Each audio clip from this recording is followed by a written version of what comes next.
I wish I could tell you I have Oscar predictions, but I honestly have no idea who or what is going to win. Apparently Hollywood and I don't share many opinions. Go figure.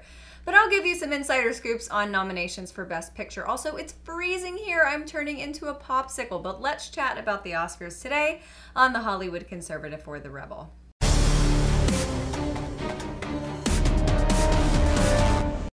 I have always said it will be a cold day in hell before I support the Oscars. Well, as you can see, I am all bundled up because it snowed in LA today. I'm not kidding. In Malibu and Pasadena, a little bit of flurries fell from the sky. So I guess technically it has been a cold and snowy day in hell, aka Sodom and Gomorrah, aka Los Angeles. Anyway, before I freeze and go numb, let's get to my topic for today. An anonymous member of the Academy gave an interview to The Hollywood Reporter regarding his, yes, we know it was a male, his picks for the Oscars coming up this Sunday.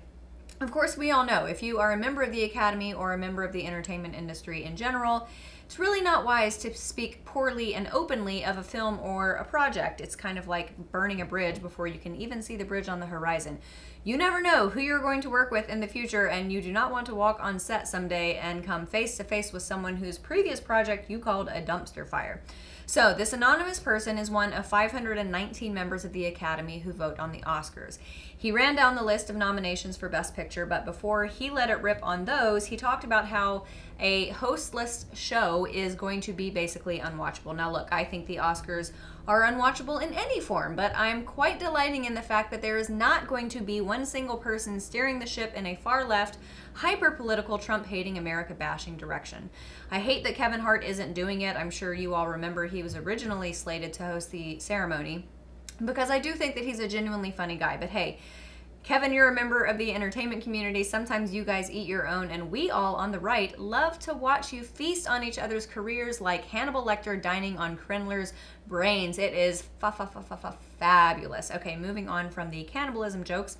So this anonymous fellow, who I'm not going to parrot everything he said because I've heard gossip around Hollywood with similar opinions, so I'll share some of those as well. But his first hit job came at the expense of Bohemian Rhapsody and A Star Is Born. He found them both to be ordinary, his word.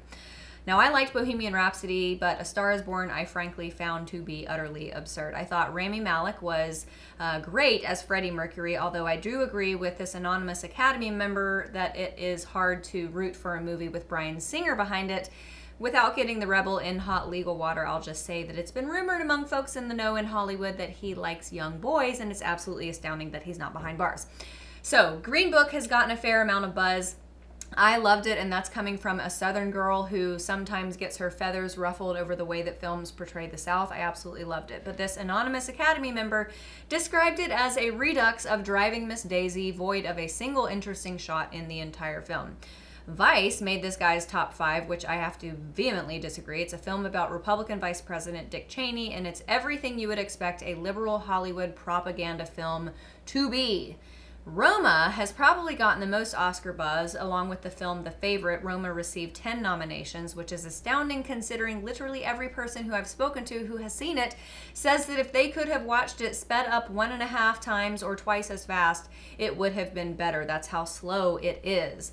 Now, this particular Academy member also thought that Black Panther belonged in the top 5 because of its social impact. I've got to disagree. I don't know who he's talking to when he referenced the social impact. I think the impact was isolated to only one community. I'm just saying.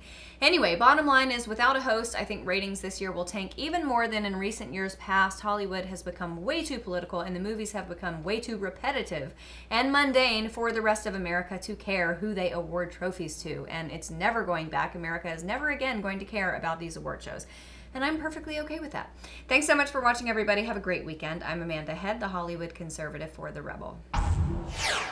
If you love my commentary and opinions, we have an unlimited supply of them here at The Rebel, so like and subscribe and click the little bell symbol too so you never miss a video.